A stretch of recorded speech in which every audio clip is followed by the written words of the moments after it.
Okay. All right. Welcome to my show, Anthony. My name is Larry James. My company is Speak with Larry, no spaces.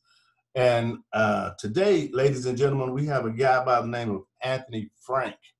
Am I pronouncing your last name right, Anthony? Correct, sir. That's Okay. correct, 100%. Great, great. So I want to share a little bit about Anthony before we get started. Anthony is a tactical advertising profits expert, also known as the chief marketing badass.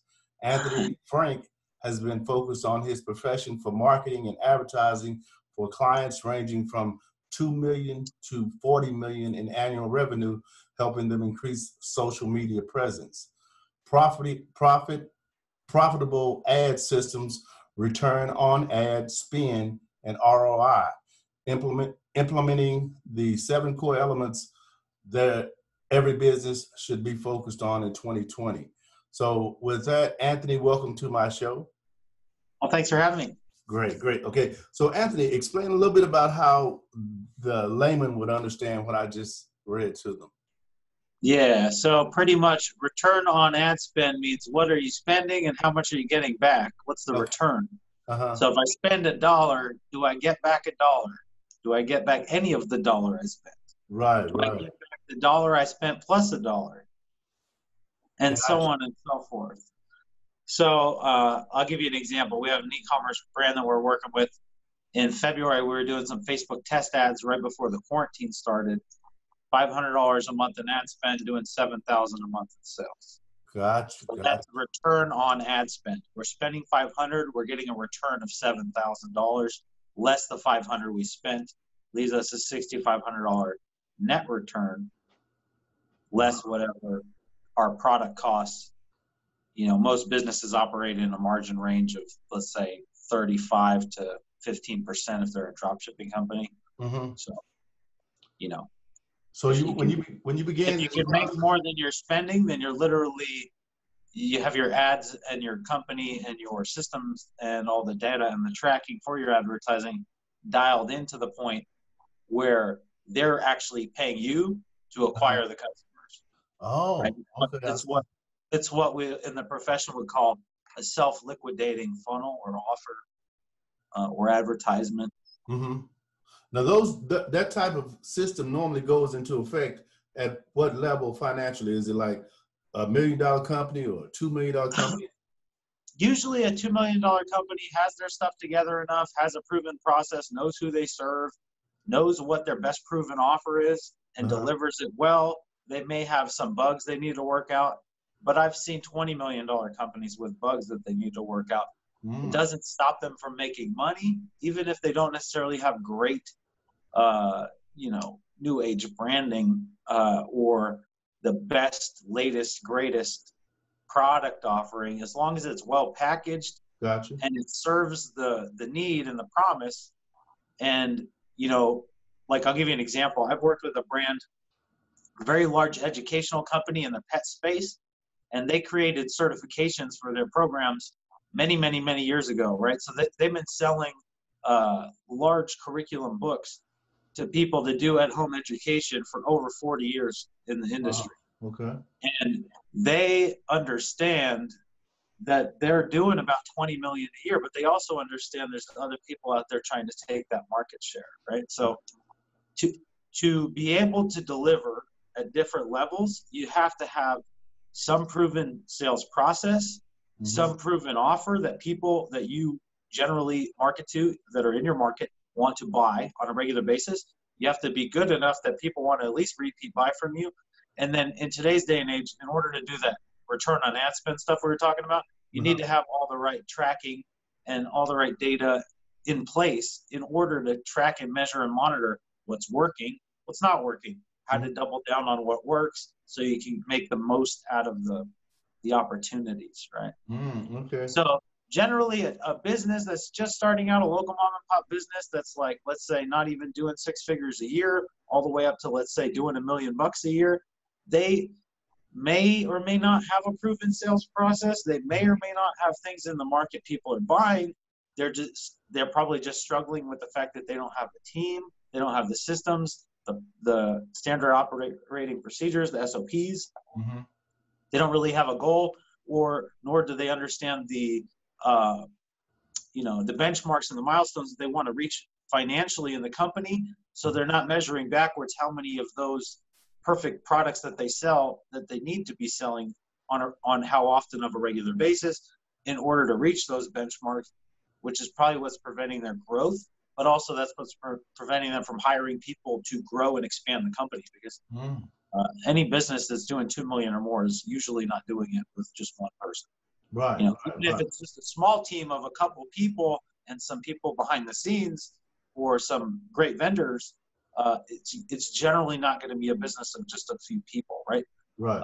$20 million company, like I was talking about in that animal curriculum, they had 150 people on the sales floor downstairs and another 100 people upstairs doing all the other aspects of the business. And they only had one marketing person, which was just me, right? And then they had one SEO / pay-per-click person that was just one person.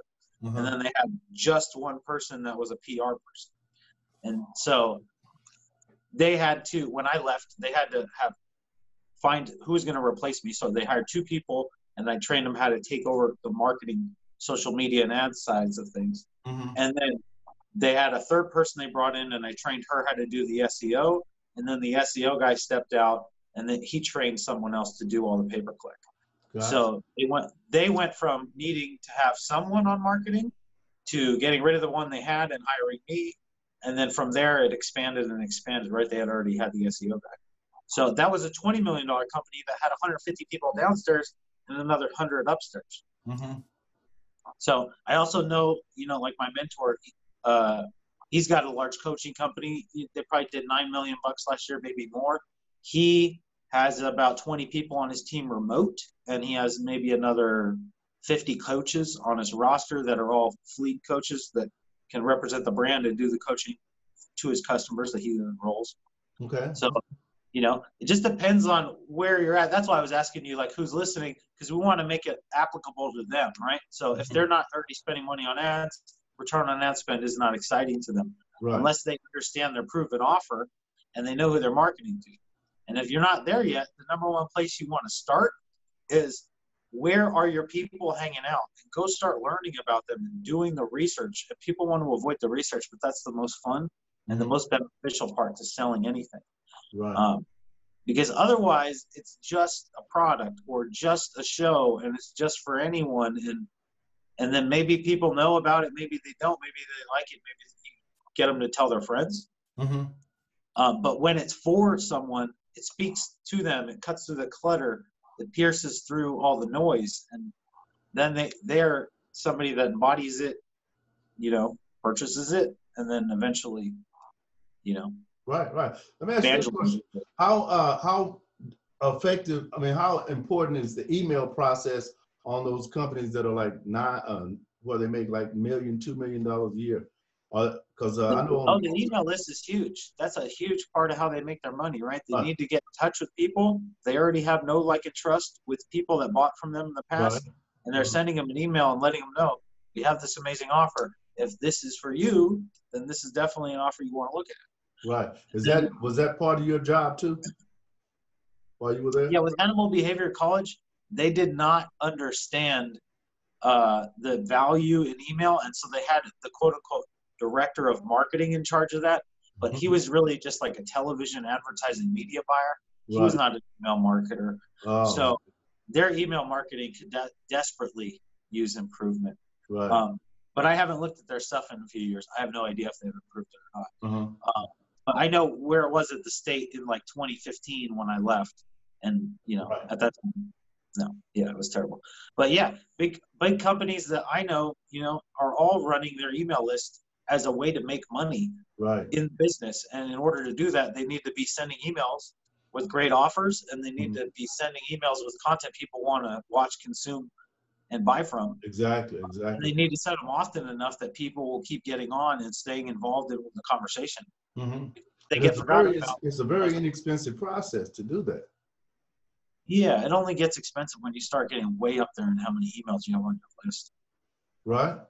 But it still would be worth it, right? Oh, it's absolutely worth it.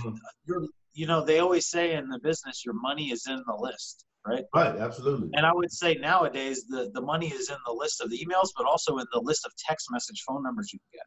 Ah, okay. Because if you can get them to opt in via a text message, or opt in on a form on a web page that they give you their phone number, and then on the next page you have a page that says, wait, you're not quite entered into the contest or the giveaway yet. All you need to do now is text keyword to number so that we can verify you are in fact a real person and not a robot, and then you'll be officially entered. Now you just got them to text you back from their real smartphone. And now you know it's a legit smartphone number, right? So that's a great thing that every business should always be building, a smartphone list and an email list, right? Oh, okay. Have some things you can always give away. If you're speaking in front of people when you're on the show, have something you can give away and a place to go. Like right now, I could tell your people, if you want to learn more from me and you like some of the stuff you've heard so far, go over to text SCV to 555-888, and that'll put them on my text list, and it'll allow them to get all the meetup notifications that we do for the meetup group. But you can have one of those for everything that you could possibly want to have it for your business, for your show, for your last episode, for an upcoming guest, to go to their website. All of those things, upcoming information, newsletters, contests, giveaways. Like we used it for a go-kart racing company, and we said, okay, here's a list of people that we've been advertising to for the last few months, and they've been buying our $20 offer. Let's give them something new that they haven't seen, because the $20 offer is going stale. So what we did was we said, we enter to win $50 cash. And then on the second page, we said, enter to win merchandise. Okay. But before the second page, there's an intermediate page that says, wait, you're not officially entered yet. You must text keyword cash 50 to 555-888 so that we can make sure you're a real person and verify you are a real person and not a robot in order to be officially entered to win the $50 cash. Then it would dump them on the next page that would say, want to win even more good stuff? Enter to win the merchandise. So now we went from people that might have wanted the $50 to only people in the second list that really know about the brand and want the merch, right? They want the hat and the shirt. Right. Interesting. And so now it's important to them. So now we know we got 3,000 people that raised their hand and said, yeah, I want to win $50. Here's my smartphone number. And then they got to the second page and they texted us back so we know they're real. And it auto sorts them out so we can sort out any fake phone numbers right there and then. Now we have a list number 2 that's just like all legit smartphone verified numbers. And they all want to win the 50 cash. And then we can pick from that list who's going to win the 50 cash. Then we go to the next list. They got to that next page. They wanted to win the merch. So now we went from 3,000 people to 300 that know about the brand, that have already been there and purchased, that want to win the merchandise, want to support the brand, want to wear that stuff. And so now we're like at 300. 300 want to win the merchandise. Great. How many winners did we promise? We'll promise that we'll pick 3 winners. Then we over-deliver by saying, hey, we're going to pick even more than 3. And then we continue to follow up with all 3,300 people and tell them about how there's a winner coming up, how it was just announced, how they should go to the page and look at it. And when they get there, they'll see who won. They can see the selfie videos from people who won. And then they can also see, not feeling lucky, here's a special offer for you. And then in that case, we just offered them a race for $10 on Wednesday night. So now they had a chance to buy a $10 thing if they didn't win anything. And we ended up doing about, $3,500 in sales on that $10 offer. And you're also creating testimonials, right, from those people. Yeah, that's priceless in itself. That's a huge piece of the system that most people overlook, but that's super powerful. Right, that's a great process. I like that. Because that adds all the legitimacy to the business. Like, hey, this is a real giveaway. Real people do win this, and here are them on their videos saying how cool it is and that they won and they're excited. I can see that. Let me ask you this question though. How do you set that process up? Do you go through your like Aweber or Constant Contact or something like that? Yeah, so I would use simpletexting.com. Simpletexting.com? Yeah, texting.com. And then I would also use, we used to use Instapage for the landing page part of it, but I would not recommend them anymore. Okay. They changed all their stuff around. So nowadays, I would just recommend like a WordPress site with WP Astra or Elementor Pro, or both. Like, I love the Pro versions of those. And you can pretty much make any landing page template you want there, opt-in form, etc. So you have simple texting, that's your text. You have WordPress, which is your page builder, right? And then, like you said, Aweber is going to be your email. Right. So, and you don't even need Aweber if you just want the text side of things. I just want to have both. So I always ask them name, email, phone. Right. And then if they give me the phone on the next one, I sort out, you're not officially entered, text this back so I can make sure it's a real phone number. What about for a landing page? When you're sending out let's say you're allowing people to sign up through a landing page, do you include the phone in that, or you just have the email? Oh, yeah. If you want them to call you, if you don't want them to call, don't include the phone. Right. Phone adds trust. It gives them an opportunity. But if the main objective is to get them to give you information, you don't want them to just call you. So, if the main objective is to get in a conversation with them, then sure, let them call you. Right. Now, with this simple texting .com, would I put that, like, as far as once I have the landing page set up and they put their name and email address in, would they go to the second page that they go to would say, would the simple texting come into play at that point? You can use simple texting as the first page form. Okay. You can also just put the number with the keyword on the page and just tell them text this and you're in. Oh, okay. You can do it either way. The way that I do it is the first page I use the Aweber form. Okay. That way they go on the email list from there. Right. So if they screw up something else or they don't get their texts, at least they'll get the emails. Email, right. And that way on the form, on the first page of the form, I don't always have to have the phone number mandatory. Right. I like to set the phone number as mandatory because I want them on the first page of the form to give me the phone number. If I'm going to make sure page 2 has that "you're not a robot, you must text me" trick. Oh, okay. Not trick, it's a good sequential way to verify the real phone number. Right, it really is. And it gives that's what makes it tactical. Otherwise, it's just some random, default way of having a thank you page after a form submission. Right. Or like, I'll give you an example. If you use the simple texting form that takes name, email, phone, it will not control the redirect for you. As soon as they submit, it just stays on the page they're on and the form just refreshes. Oh, really? And that sucks. It is, so I had to have my programmer write a piece of code that I can put into the code of the form so that I can control the redirect. So after they hit submit, it takes them to the second page that gives them that message. Right. Wow. Right. So without those things, it doesn't work as good. Right. It takes that extra knowing and doing and going those extra spots to find the minutia where things create friction that will prevent you from getting them on your text list. Right? Making that as easy and brainless as possible. Because if I were to say, Larry, give me your phone number so I could text you, you're going to be like, no.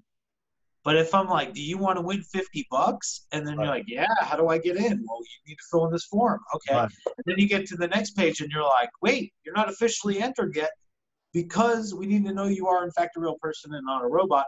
Simply text this keyword to this number.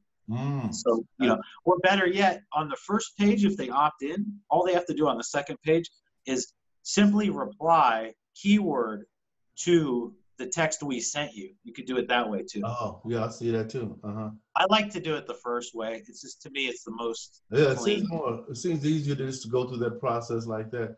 Now, how regular would you suggest someone when I'm talking about someone that's beginning, my clients are, I help them set up the foundation of their online business.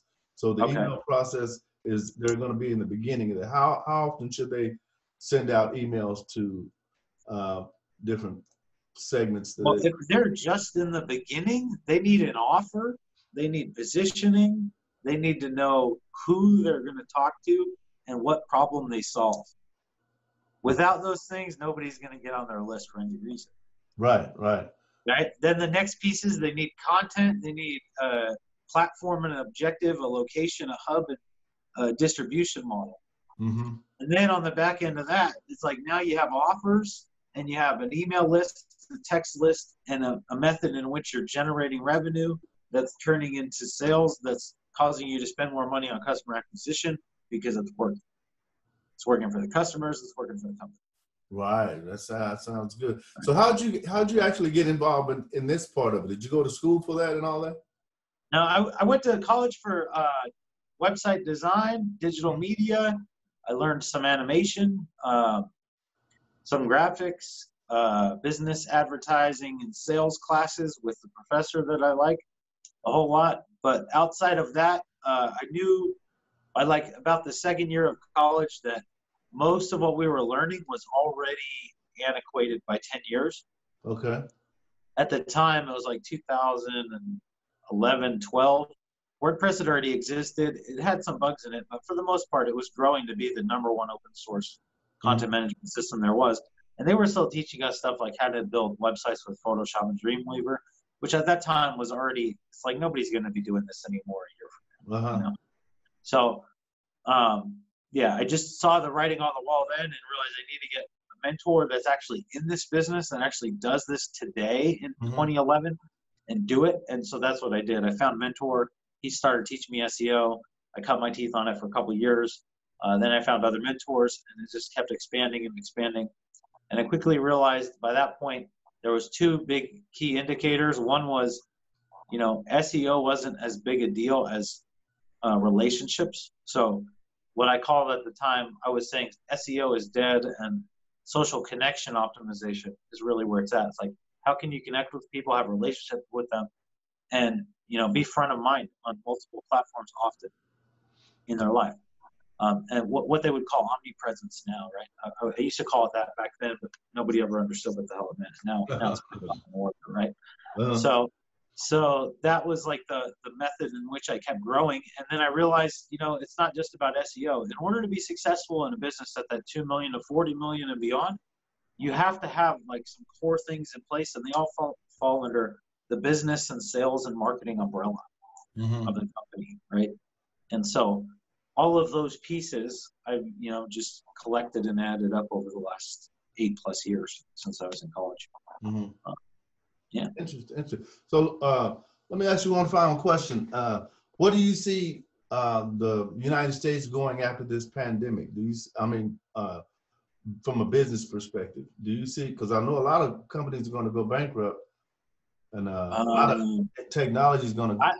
I don't see this pandemic as a big problem for big business or limbo business. Like our business is doing the absolute best it has ever done since we launched it in December, the finpointments.com company. And it's doing so well because people need our help, and we're making it available to them, and it works so well. It took a few months to get all of the kinks worked out, but now the machine turns, right? Great. And what's cool is it's not the normal type of business where you're working in it all the time. It literally functions on its own at this point. I just need more salespeople, and I wouldn't even need to get on the phone anymore. Then I could actually focus on marketing and advertising the company to the other networks that don't know about it yet, and bring them in, right? So it's cool. It's a really fun thing. But that is to say, of course, like the economy is seeing some major shifts. Like restaurant owners are hurting right now. There's a lot of big different industries that are all in different scenarios and situations. But ultimately, if you are in the right place and you're thinking about the right stuff, you're going to control your destiny. And you don't want to be sitting back, because then you're going to get knocked back on your heels, right? You want to be moving forward. Right. You want to be like Wayne Gretzky, that famous Wayne Gretzky quote, skate where the puck is going. For a lot of years, I was skating where the puck was and not where the puck was going. Gotcha. So like now where the puck is going is big data, artificial intelligence, Python coding. Get out there, get way out 4 years ahead of everybody on the stuff that nobody wants to go figure out. Right. Mark Cuban talks about that all the time, right? he's like, I'm not going to write all the code in the world, but I'm going to learn enough about AI to hire the right people to do it. Right. You know, Right. Absolutely. and so, all that stuff is super powerful right now. Don't get stuck in like the minutia and the learning loops of all these courses that are out there. Mm-hmm. Really determine like, who are you serving? What needs do they have? And then your business should not be affected, because you should be seeing where should I be serving these people? What are their pains? How do I solve them, my company? And then, decide before the recession, how recession proof is this business? When are my ideal times? What are, do a SWOT analysis on it. Mm-hmm. What are the strengths, weaknesses, opportunities, and technicalities or something like that. Mm-hmm. Yeah, that's very interesting. But before you leave, give my people one more way of contacting you. Yeah, sure. So go to anthonyfrank.com. Okay. Or I'm sorry, I'll give you guys a chance. If you want to get on a call with me and you want like a one-on-one strategy session together, specifically for your business, we'll hop on a Zoom call like this. We can even record it for you, so you can take it and be able to, use that with your team and get them moving and working on your stuff. Just go over to calendly.com/Anthony Franck, and the last name is Franck. So I'll spell that out for you. Calendly is CALENDAR, or no, Calend. CALDA. What is it? No. CALEND.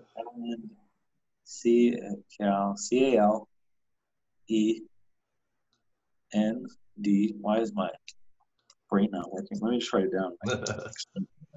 That happens to me too sometimes. It's dyslexia.